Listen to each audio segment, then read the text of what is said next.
సఖి మన ఇండియా వెళ్తాం కదా, మామకి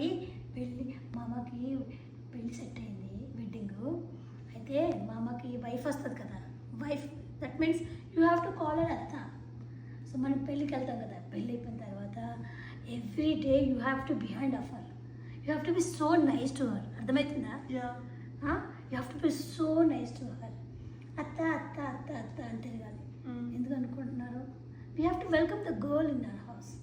if you have to welcome nicely, అప్పుడు ఏమవుతుందంటే వెన్ యూ గెట్టింగ్ మ్యారీడ్, అప్పుడు నీకు బంగారం పెట్టాలని చేస్తుంది. అర్థమవుతుందా మీకు? ఓకే.